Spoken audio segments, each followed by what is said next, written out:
자, 오늘 말씀 시편 22편이에요. 표제가 있는데 여러분, 이 시편은 왜 이렇게 표제가 있을 때가 있어요? 함께 읽도록 하겠습니다. 시작.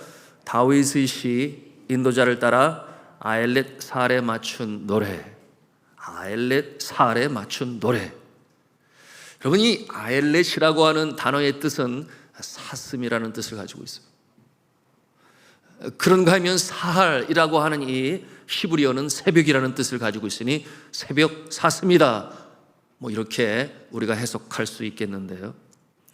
이 아헬렛 살이 악기 이름인지 어떠한 곡조를 대표적으로 표현하는 단어인지 정확히 알 수 없습니다만은, 그러나 굉장히 날카로운 소리를 내는 악기나 곡조를 말할 것이다, 그렇게 학자들은 이구동성으로 해석을 해요.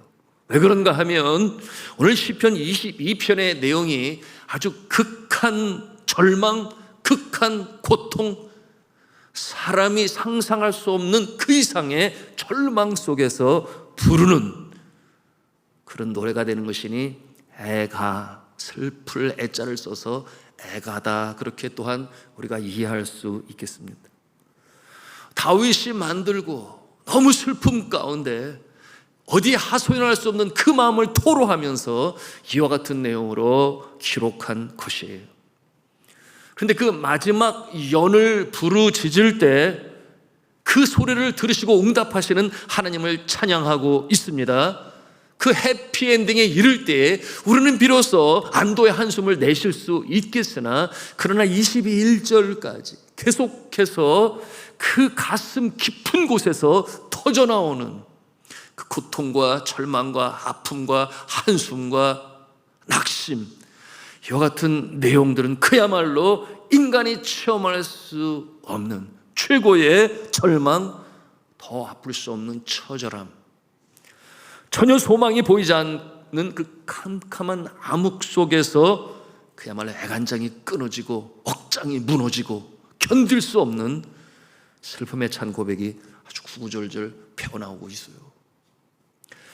이 슬픔을 우리 민족의 정서로 본다면 한이다 또는 한이 맺혔다, 뭐 이렇게도 표현할 수 있겠는데요.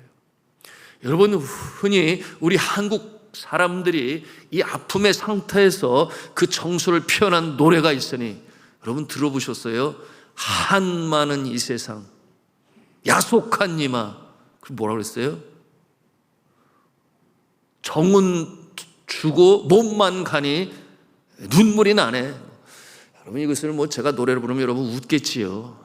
그 애절한 표현을 제가 어떻게 표현할 수 있겠습니까만은, 여하튼 그와 같은 그 애가 슬픔의 노래, 정말 경험해 보지 않고서는 그 감정을 느낄 수 없는 그런 내용이 오늘 시편 20편에 담겨져 있는 것이. 오늘 이 시편 22편의 이 아픔과 슬픔을 보면 예수 그리스도께서 십자가에 달려 돌아가실 때 그가 가졌던 그 아픔, 고통, 고난, 그것은 단순히 육신적인 고통과 고난을 넘어서서 그의 심령 가운데 영적인 슬픔과 아픔이 배어져 나오고 있는 그 모습이 그대로 오늘 말씀에 있으니, 여러분, 그 아픔의 극에 달할 때 그 날카로운 신음소리, 오늘 시편 말씀 1절부터 시작이 되는데요, 같이 1절 말씀 읽도록 하겠습니다. 시작. 내 하나님이여, 내 하나님이여, 어찌 나를 버리셨나이까? 어찌 나를 멀리하여 돕지 아니하시오며 내 신음소리를 듣지 아니하시나이까? 여러분, 예수 그리스도께서 십자가에 달리실 때에 그가 십자가상의 7원이라고 하는데요, 7번 입술을 열어 말씀하실 때에 한 번은 뭐라고 말씀하셨는가? 그 극심한 고통, 육신의 고통, 심령의 고통 가운데 하늘을 향하여 외치는 예수 그리스도의 그 외침이 바로 오늘 시편 1절의 내용이었으니, 엘리 엘리 라마 사박다니, 이게 무슨 뜻이겠어요? 내 하나님이여, 내 하나님이여, 하나님이 어찌하여 나를 버리셨나이까. 오늘 시편 1절의 이 내용이 예수 그리스도께서는 구약 성경의 모든 부분들을, 물론 하나님이시며 인간이셨기 때문에 다 하셨겠지만 오늘 시편의 1절을 그의 마음속으로 알고 있는 거예요. 암송하며 알고 있는 것이. 그러니 그 극한의 순간에 엘리 엘리 라마 사박다니, 어찌하여 나를 버리셨나이까. 오늘 1절의 말씀으로 외쳤던 것입니다. 하나님께서 어찌하여 나를 버리셨나이까. 여러분, 우리나라 정서로 보면 과거에 민족신 김소월이라는 분이 여러분 잘 아세요. 초혼이라고 하는 시가 있는, 뭐라 그랬어요? 산산이 부서진 이름이요, 허공에서 헤어진 이름이요, 불러도 대답 없는 이름이요, 내가 부르다 죽을 이름이요. 이와 같은 시가 있는데 그 이름을 아무리 불러도, 내가 그처럼 의지하고 사랑했었는데 지금은 곁에 없어서 아무리 불러도 나에게 관심조차 줄 수 없는 그 상황에서 초혼이라는 시 가운데 산산이 부서진 이름이라고, 허공 중에 헤어진 이름이라고, 불러도 대답 없는 이름이라고, 부르다가 내가 죽을 이름이라고. 여러분, 그와 같은 내용이 바로 오늘 이 시편을 통해 우리가 가져볼 수 있는, 또는 조금이라도 느껴볼 수 있는 그런 표현인 것입니다. 오늘 본문에 아무리 큰 소리로 부르고 또 불러도 멀리 떠나 계시기 때문에 나의 이 울부짖음을 듣지 못하신다, 이런 표현을 하고 있어요. 그러니 남아있는 건 뭐예요? 절망밖에 없다. 그런데 하나님이 정말 그렇게 멀리 떠나가 계셨을까요? 그렇지 않지요. 예수님이 십자가에 달리실 때 하나님이 어디 멀리 가 계셨을까요? 그렇지 아니하시죠. 하나님은 그 자리에 함께 계셨지요. 하나님께서는 바라보고 계셨지요. 그리고 하나님께서는 함께 아파하시고, 그리고 이제 승리로 부활로 일어날 그때를 함께 바라보시고 기다리시는 하나님, 아버지신 줄로 믿으시기를 바랍니다. 그리고 마침내 승리자로 세우시는 하나님, 여러분, 이와 같은 모습을 오늘 말씀을 통해서도 우리가 보는 것입니다. 그런데 정말 이 너무나 힘들고 고통스러운 이와 같은 상황, 이와 같은 절망, 그야말로 눈앞이 캄캄하고 더 이상 사람도 의지하지 못하고 물질로도 해결될 수 있는 것이 아니에요. 그러니 의지할 분은 하나님밖에 없는데 주의 이름을 아무리 불러도 응답이 없고, 그 이름을 얼마나 부르짖어 불러도 어떠한 전환점, 소생, 반전의 어떠한 느낌조차 없을 그때, 오늘 말씀이 2절에 뭐라고 표현을 하고 있습니까? 우리 2절 말씀을 같이 읽기를 원하는데요. 같이 읽습니다. 시작. 내 하나님이여, 내가 낮에도 부르짖고 밤에도 잠잠하지 아니하오나 응답하지 아니하시나이다. 낮에도 밤에도. 그러니 잠을 잘 수가 없어요. 그래서 부르짖는데 응답이 없어요. 여러분, 그와 같은 어려운 상황 가운데서도 여전히 믿음의 사람이 의지할 분은 하나님밖에 없어요. 하나님밖에 없어요. 이 시인, 오늘 말씀의 주인공은 어릴 적부터 주를 의지하는 법을 배웠다. 그러니 믿음이 없는 것도 아니지요. 이와 같은 상황에서 어려움 속에 처해 있습니다. 우리 9절, 10절, 11절 말씀이 그것을 보여주고 있습니다. 같이 또 읽겠습니다. 시작. 오직 주께서 나를 모태에서 나오게 하시고 내 어머니의 젖을 먹을 때 의지하게 하셨나요? 내가 날 때부터 주께 맡긴 바 되었고 모태에서 나올 때부터 주는 나의 하나님이 되셨나이다. 나를 멀리하지 마옵소서. 환난이 가까우나 도울 자 없나이다. 이와 같은 상황에서 오늘 본문의 이 주인공은 이 어려움, 이 아픔, 누구로부터 임하게 되었는가? 타인으로부터, 대적들로부터 기인되었다, 임하게 되었다, 요인이 되었다 말씀하고 있어요. 12절에 보니까 뭐라고 그랬어요? 12절에 보니 바산의 힘센 황소들이라고 표현을 해요. 누가? 그 대적들이, 바산의 힘센 황소들.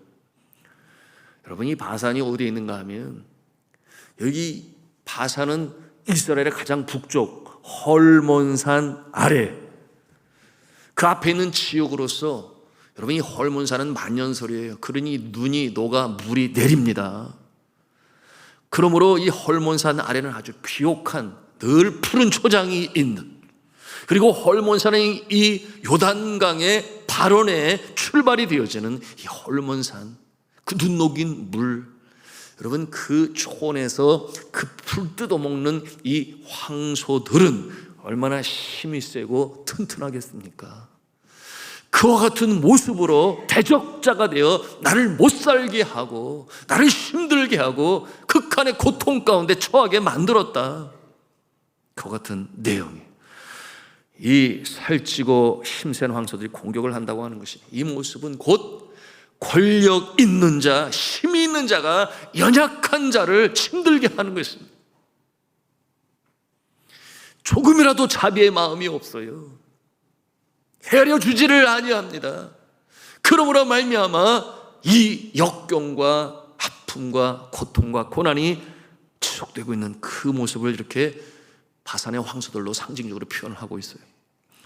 13절에는 야수인 사자가 그 무서운 이빨을 보이면서 큰 입을 벌리고 달려듭니다. 찢으려고 합니다. 뿐만 아니라 이제는 마지막으로는 개들이 달려들어서 사체를 찢는 끔찍한 그 모습으로 표현하고 있는데, 16절에 있는 내용이에요. 뭐라고 그랬어요? 거기에 개들이 나를 에워쌌으며 악한 무리가 나를 둘러 내 수족을 찔렀나이다. 그래서 뼈만 남았다라고 그렇게 이 아픈 상황을 표현하고 있어요. 또 남은 것이 있다면 입었던 옷, 찢겨진 겉옷과 속옷뿐인데 이마저 남겨두지를 않았다. 18절 말씀해 보니까 뭐라고 그랬어요? 내 겉옷을 나누며 속옷을 제비 뽑나이다. 무슨 말이에요? 적들이 와서 그 옷마저 취해간다는 것입니다. 누가 생각이 나요? 예수 그리스도가 생각이 나죠. 예수 그리스도께서 십자가에 달리시기 전에, 여러분 그가 무도한 사형수들이 달리는 이 십자가 형은 얼마나 끔찍한지 옷을 다 벗겨요. 벌거벗은 채로 수치를 다 주고, 그리고 십자가에 못 박는 것이니 예수 그리스도는 스승으로서 이 자주세계 그 당시에 참 귀한 옷이었어요. 겉옷을 입었습니다. 보통 그 모습의 복장은 4개의 복장을 갖게 되니 겉옷, 중간옷, 속옷, 그 속옷, 그래서 4개의 옷을 입게 되는데 오늘 말씀에도 그 모습이에요. 그러니 그것을 나눠 갖는다. 예수님의 옷도 그 벌거벗겨진 다음에 그 로마 군인들이 나눠 가졌다 그랬어요. 제비뽑기를 했다 그랬어요. 이처럼 수치를 당하고 어려움을 당하고 하나님을 믿는 자임에도 불구하고 믿지 아니하는 자들에게 손가락질을 당하는 그와 같은 극한의 상황, 이 상황 가운데 있는 이 시인의 모습을 우리가 대합니다. 그러니 남은 소망은 없어요. 절망밖에 없습니다. 그야말로 고통만이 남아있을 그때 어떻게 해야 하겠습니까?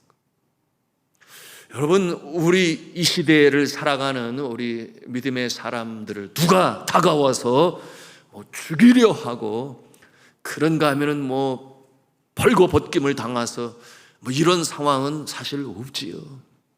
이와 같은 모습은 어디 있을까요?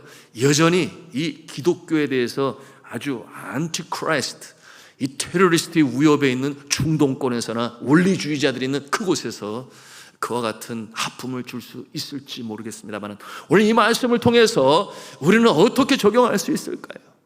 우리가 살아가는 동안에 내가 믿음의 자녀임에도 불구하고 당하는 아픔과 고통 또는 사명과 소명을 감당해야 되는데 우리가 감당할 수 없는 상황에 이르게 되었을 그때, 어떤 때이겠어요? 갑작스러운 육신의 질병으로 인하여 가슴 떨리고 놀라서 어떻게 이와 같은 일이 나에게 일어날 수 있을까? 나의 자녀에게 일어날 수 있을까? 이와 같은데, 그런가 하면 사업이 기울어서 부도 직전에 내몰렸을 그때, 그런가 하면 관계의 문제로 인하여 믿음의 형제들끼리 서로 다투어서 소송에 들어가게 되니 믿지 아니하는 사람들까지도 손가락질을 하는 그 같은 상황에서 이러지도 저러지도 못하는 어려운 상황에 처해 있을 것. 우리의 인생의 삶에 이처럼 그야말로 어디에 숨고 싶어, 그런가 하면은 절망의 상태에 이르러 하나님을 향하여 눈물로 밤과 낮으로 간청하고 애통해하는 이와 같은 상황, 이와 같은 모든 우리의 삶의 장애물들이 바로 대적이다라고 하는 이 단어에 속해 있다라고 생각할 수 있을 것입니다. 그러므로 눈물이 앞을 가리고 험산 졸려 사망의 음침한 골짜기, 제가 전에 나누었나요? 우리 교회 하나 한수집사님 자전거를 타다가 자동차에 치여서 여러분 온몸이 부서졌을 때 그가 몸을 움직이면 뼈가 틀어지기 때문에 온몸을 꽁꽁 묶여서 저도 가서 보았지만 차마 눈물 없이 볼 수 없는 그런 상황이었는데, 그런데 그래도 가장이고 남편인데 부인 앞에서 눈물을 보일 수 없는데 밤이면 밤마다 눈물이 폭파쳐 올라와 얼굴을 적시고 몸을 적시고 그 누워있는 병상 거기에 가득 차서 아래로 떨어졌다고 그랬어요. 그런 밤이 하루 이틀이 아니었다고 그랬어요. 내가 다시 살아날 수 있을까? 내가 다시 가장의 역할을 할 수 있을까? 고난의 밤, 영혼의 깊은 밤, 여러분은 그와 같은 경험 있으셨습니까? 그와 같은 처지에 다다랐을 때 비로소 아마도 어쩌면 오늘 이 시편 기자의 마음을 그래도 이해할 수 있지 않을까, 그런 생각을 갖는데요. 2019년 신년 벽두였어요. 저와 교역자들 한 해를 출발하면서 연초 기도회 및 계획을 세우고자 강릉에 가게 되었는데 하나같이 마음이 무거웠죠. 왜냐하면 그날 밤에 같은 교회 안에 사랑하는 교우가 이제 수술에 들어가는 그날이었기 때문이었어요. 임파선 암이었습니다. 척추에 암세포가 많다고 그랬어요. 그래서 그것을 제거하려면 수술이 밤새 진행될 수도 있을 거라는 소식을 접하게 되었습니다. 모임을 갖고 회의를 하다가 수술이 잘 되도록 간절히 기도하는데 한 2시간 지났을까 연락이 왔는데 내용인즉 너무나 척추에 암세포가 많아서 이제는 더 이상 진전할 수가 없고 이제는 덮어야 되겠다. 그리고 남은 방법은 이제는 항암 치료밖에 없다. 캄캄했죠. 어쩌다가 이런 일이, 아직 해야 할 일이 많은 때인데 가장으로서 그와 같은 상황 가운데 도대체 어떻게 살아가라고? 여러분, 본인은 본인이지만 또한 아내와 가족은 또 어떠했겠습니까? 고심 중에 기도하다 잠을 이루지 못하고 그 다음날 그 다음 프로그램은 뭐고 그냥 다 철수를 하고 교회 가서 우리 기도합시다, 가까이서 기도합시다, 그런 마음을 가지고 오게 되었죠. 그래서 여러분 아시는 대로 긴 항암 치료가 시작이 되었고, 그리고 집사님의 체중은 빠지게 되었고, 그리고 체력도 급격히 떨어졌고, 때때로 이 혈압이 떨어졌어. 면역성은 제로 상태가 되었고, 혼수 상태에 빠지기도 하고, 가슴 떨리는 상황이 여러 번 있었죠. 비상 상황이 일어날 때마다 우리 구역장님들, 우리 장로님들 함께 기도 제목 공유하고 얼마나 기도했는지 몰라요. 간절히 기도했죠. 모든 교우가 함께 간절히 기도했죠. 그러는 가운데 전 교우가 정말 한 마음이 되는 그런 체험을 갖게 되었는데요. 그의 8월 2일로 기억을 합니다. 의식을 잃게 되었고, 그래서 검사를 하게 되었는데 알게 되었죠. 혈소판 위험 수준에 이르렀어. 백혈구 수치도 낮아서 면역 상태가 바닥인데 적혈구 수치도 낮아서 혈소판이 위험 수준이 이렇게 되니 그 다음에 나타날 현상은 뭐냐면 뇌출혈이라고 그랬어요. 뇌출혈. 생명의 위협 속에 얼마나 함께 기도했습니까? 온 교우들이 비상기도 선포하고 성도들 중에서 필요한 이 혈소판을 정상으로 돌리기 위해서 헌혈을 얼마나 했는지 몰라요. 정말 모두가 하나게 되었죠. 그런데 이런 일을 나중에 듣고 제가 웃었어요. 왜 웃었냐면 그 병원 관계자가 보니 헌혈을 하러 오시는 분이 줄을 서서 오게 되니 그분이 하는 얘기가 이분이 대단한 분이신가 봐요. 벌써 여러분들이 오셨는데 또 오셨으니 말이에요. 그런데 이미 충분하니 이제는 더 이상 안 오셔도 되는데 뭐 이렇게 얘기를 했다고 그래서 대단한 분이지요. 대단한 분이잖아요. 대단한 분. 하나님께서 보시기에 사랑하는 자요, 또한 죄 몸된 교회를 위해서 사명 감당해야 할 존재이기 때문에 대단한 분이죠. 그러므로 그렇게 사랑으로 함께 기도했는데, 여러분, 우리가 서로 사랑하면, 그러므로 서로 기도하면 생명도 살리는 역사가 있는 줄로 믿으시길 바랍니다. 저는 요즘에도 경험을 하고 있어요. 가슴 떨리는 소식을 듣고, 여러분, 그런 소식을 들을 때 당사자뿐만 아니라 부모된 자의 마음은 얼마나 청천벽력, 마른 하늘의 청천벽력에 그야말로 절벽에서 떨어지는 것 같은 그런 마음, 믿음의 줄을 붙잡다가도, 소망의 줄을 붙잡다가도 왜 이와 같은 일이 일어났을까? 여러분, 인간이라면 누구나 다 받는 그런 경험이에요. 두려움이 엄습합니다. 가슴 떨림이 있어요. 이와 같은 상황 가운데서 저는 지난 주간 특별 기도 주간으로 제 스스로 선포하고 주 앞에 간절히 기도하고 잘 되기를 바라고, 그런가 하면 반전의 역사가 나타나기를 바라고 그렇게 기도합니다. 여러분, 2019년의 일을 이어가는데요, 여러분, 그와 같은 상황을 경험해 보지 않으면 저도 마찬가지예요. 얼마만큼 이해할 수 있을까? 뭐 이런 생각을 해보는데요, 그러므로 최후라고 해서 더 주님 앞에 기도하게 되는데, 오늘 말씀해 보니까 19절 20절에 시편 기자가 뭐라고 그래요? 한번 같이 19절 20절 있습니다. 시작. 여호와여, 멀리하지 마옵소서. 나의 힘이시여 속히 나를 도우소서. 내 생명을 칼에서 건지시며 내 유일한 것을 개의 세력에서 구하소서. 알았어요? 내 생명을 칼에서 건지시며, 끝까지 생명의 소망을 놓지 아니해요.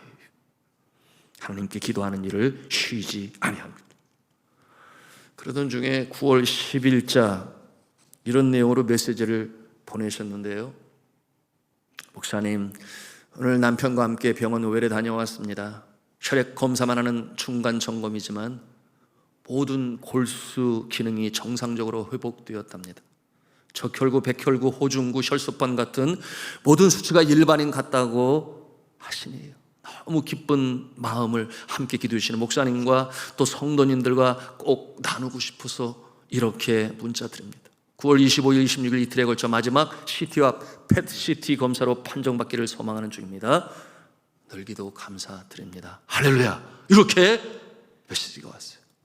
감사하지요. 너무 감사하고 또 너무 기뻐서 소식을 나누고 함께 감사하고 기뻐했지. 이로도 말씀과 기도의 줄을 놓지 아니하고 주님 앞에 기도하는 가운데, 여러분, 이와 같은 상황 가운데서 오직 우리가 의지할 분 하나님밖에 없으므로 우리가 함께 기도할 때, 사랑으로 주님 앞에 간청할 때 역사가 나타날 줄로 믿습니다. 이와 같은 일이 지금도 진행이 되고 있어요. 우리 성도님들 가운데 아프신 분 계세요. 정말 기도할 그때, 바로 이때임을 우리가 알아서 기도해야 합니다.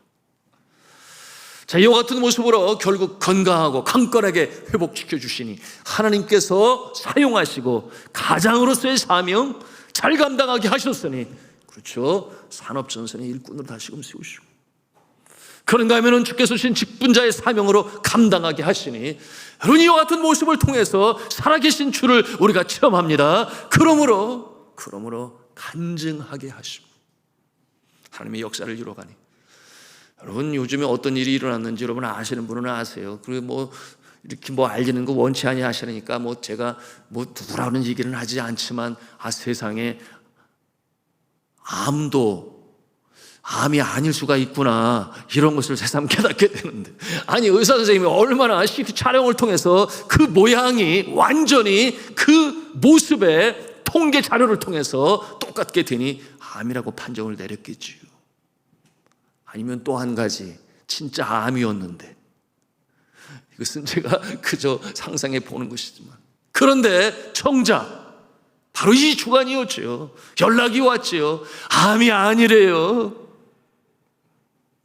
그래서 수술을 하고 이제는 회복 중에 있는데, 여러분, 그러나 그와 같은 상태에 이르렀을 때 우리의 마음은 그야말로 죽어가는 자는 지푸라기 하나라도 잡고 싶은 심정이 있는데, 여러분, 우리는 지푸라기를 잡는 것이 아니라 하나님의 은혜의 줄을 잡으시기를 바랍니다. 기도의 줄을 잡으시기 바랍니다. 소망의 줄을 잡으시기를 바랍니다.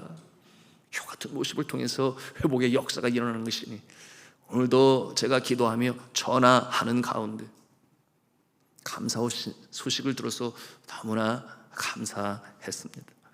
자, 오늘 시편 기자는 그처럼 절망 속에서 울부짖어 간구하는 그의 모습이 이제는 그 상황과 국면이 바뀌게 되니 기도에 응답하시고 구원하시는 하나님의 손길을 그가 체험하여 극복하는 모습이 담겨져 있는데요, 우리 같이 하나님의 말씀 22절, 23절, 24절 말씀 같이 읽도록 하겠습니다. 시작. 내가 주의 이름을 형제에게 선포하고 회중 가운데서 주를 찬송하리이다.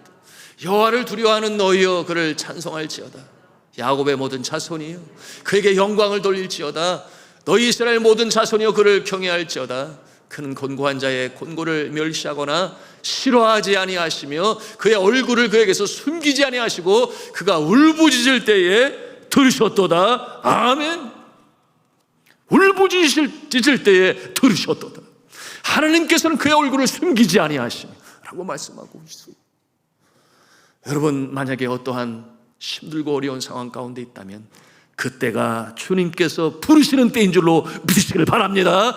주님 앞에 부르시고 그때가 기도해야 할 때인 줄로 믿으시기를 바랍니다. 그러므로 믿음으로 다시금 세우시는 기회가 되는 것이니, 이와 같은 모습을 통해서 하나님께서는 영광을 받으시고 간증하게 하시고 새 역사로 사명과 소임을 온전히 이루어 나가게 하시는 것이니, 여러분, 이 밤에도 그와 같은 믿음이 여러분에게 있기를 주님의 이름으로 축복합니다. 기도할 때에 성령께서 우리 심령 가운데 기름 부어 주셨어요. 바람같이 물같이 기름같이 불같이 임하시는 성령의 역사가 우리의 온 몸과 마음을 사로잡을 때에 놀라운 역사가 시작이 되는 것이에요. 그러므로 상황 환경을 완전히 변화시키시는 하나님, 그가 이 믿음이 있을 때에 역사가 나타나고 역사가 나타났을 때에 주의 영광이 나타나는 줄로 믿습니다. 침묵하지 아니하시는 하나님, 침묵하는 것 보일 뿐이죠. 그러나 하나님께서는 성령으로 우리의 심령 가운데 계속해서 메시지를 보내고 계세요. 그러므로 그 상황 가운데 다시금 일어난 우리의 가까운 성도님들도 마찬가지예요. 또한 저의 사역 가운데서도 마찬가지예요. 기도할 때 하나님께서는 음성으로 계속 주세요. 우리의 심령 가운데 성령으로 주십니다. 그러므로 그 음성을 듣고 우리가 반응하지요. 어떠한 자가 여전히 믿음을 놓지 아니하는 자가, 생명의 줄을 놓지 아니하는 자가, 소망 중에 기도하는 자가, 그러므로 우리의 기도의 방향이 잡혀가고, 그리고 하나님께 온전히 올려지는 기도로 변화가 되어지고, 왜 그렇게 되겠어요? 우리의 심령 가운데 정결한 모습으로, 그러므로 신랑 되신 예수 그리스도를 맞이하는 이 정결한 신부와 같이 아침 이슬과도 같은 이 정결한 마음으로 주님 앞에 기도할 때 하나님께서 비로소 새로운 역사가 시작되게 하시는 것입니다. 오늘 이 시편 기자의 마지막 승리에 찬 고백을 우리가 함께 보기를 원하는데요, 29절부터 마지막 절까지 함께 읽겠습니다. 시작. 세상의 모든 풍성한 자가 먹고 경배할 것이요, 진토 속으로 내려가는 자 곧 자기 영혼을 살리지 못할 자도 다 그 앞에 절하리로다. 후손이 그를 섬길 것이요 대대에 주를 전할 것이며 와서 그의 공의를 태어날 백성에게 전하며 주께서 이를 행하셨다 할 것이로다. 아멘. 정확히 말씀하시죠. 그 일을 통하여 누구를 전할 것이다? 전지전능하신 하나님을 전할 것인데, 대를 통하여 전하게 될 것이며, 그러므로 간증하게 하셨어. 하나님의 영광이 나타나게 하시니. 여러분, 작금에 당한 어려움이 있습니까? 육신적인 질병이요 고통입니까? 그런가 하면 사업장 일터에서 일입니까? 관계의 문제로 인하여 어려움을 당합니까?